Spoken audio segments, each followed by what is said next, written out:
welcome to another installment of The Bottom Line, where, I like to go over drawing things that anybody can join in and do with just a pen and a piece of paper. Today we're going to go over drawing water. Now, there's the old school way that we all draw water, right? Which is just sort of, which gets the job done, and sure it does look like water, but the thing about this is it gets a little repetitive and it really has a limited diversity capacity. And the thing about water is that it's always moving, always changing, right? And that's what's so tricky about it.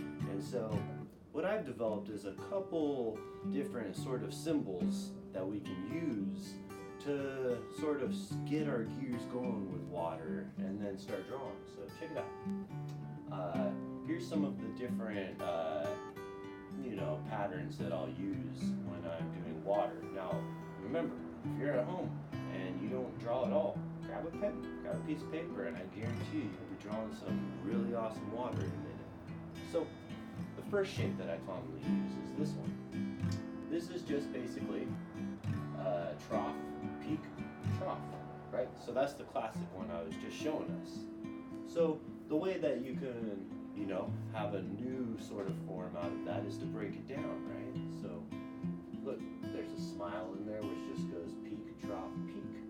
So those are two ways we can add variety if we're doing water. Now, when I like to add depth to water, make it look like you can look outward, I use what I call sort of a tide. And so what that looks like is sort of like a letter Z, but with this peak trough on it. So watch this.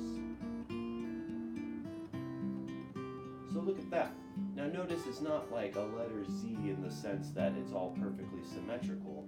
I let it be a little wonky and uneven, like water would be. And so here we go, I'll do that one again. And you can see how many varieties of it you can have. It could just be endless. So the next one would be sort of going from this trough to a peak, trough, peak, coming down, trough, peak. I just want to kind of show you how you can use this to start exploring around a little bit. So, this isn't your only ingredient. One of the last ingredients that I like to use is sort of this tight letter S. So I'll go like this. Now notice how it's different than that one, the way that it makes the water look flatter. This makes it look a little bit more like it's slushing around. So oftentimes I'll use combos of the two, like I'll use this little S and maybe do a little trough, peak, one of those ties, maybe a little S. And you don't necessarily always carry it along in one sort of contour line like that. That's just an example of how you can sort of use it in a calligraphy sense, which is honestly the best approach to it. So let's go ahead and let's do a sample of a body of water using some of these shapes. Okay, so first thing we want to do is draw on a horizon line. So this is where the furthest the eye can see in our water. And then to make it so that it looks like it has some depth to it, some perspective, I'm going to show you a quick little trick that you can set your page up with. So go ahead and where you want to start drawing your water down here, put a little dot at the side. Now go halfway between this line and that dot and put another dot. And then put another dot in between the dot you just did in the line, and likewise again and again. So you have a few dots there. Now what these indicate is that when I'm using those shapes I just showed you, I can use them at whatever size I want, but as I start to cross these dots, I need to cut the size of them by half. So let me show you what I mean. Here's the trough peak, and then here's that tie-in, and then maybe one more of those. Now let's just kind of go at it from a different way. Let's do just one of these, boom, boom, and watch how you start kind of flowing, and you want to kind of run into them and sort of let them tie in. The whole point is to not really let people know that you have a technique you're using, right? Because that's why water is so hard to do in general. So I'm just kind of filling up this front area with some different bits of water.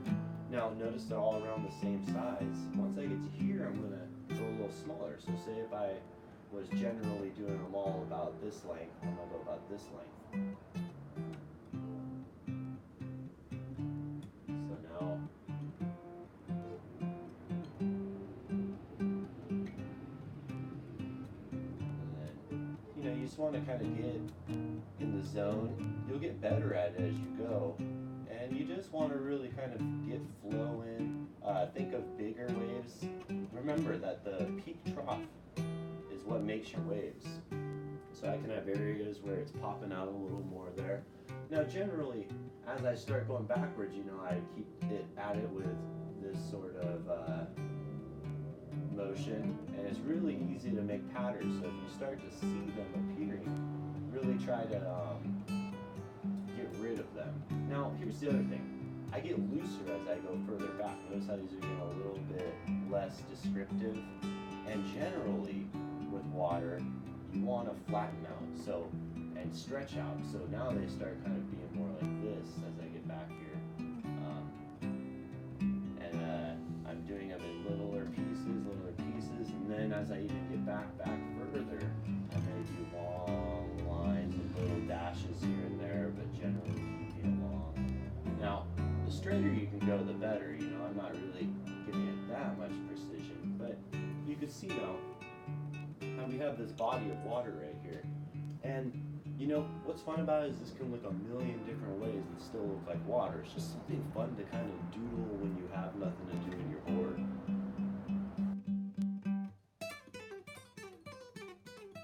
So here's one last tip. If you want to take it to the next level, know how we do the trough, peak, and our tide and that?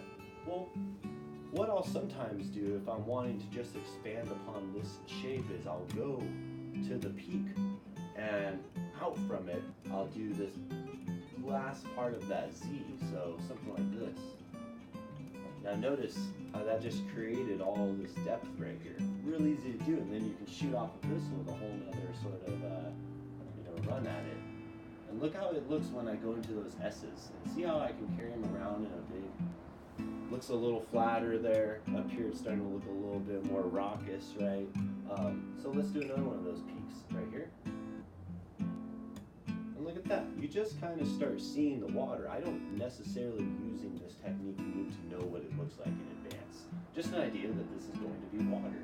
Watch behind these ones, I'll start doing some more. And you can see how real quickly you can start to get a very dynamic looking approach by just playing.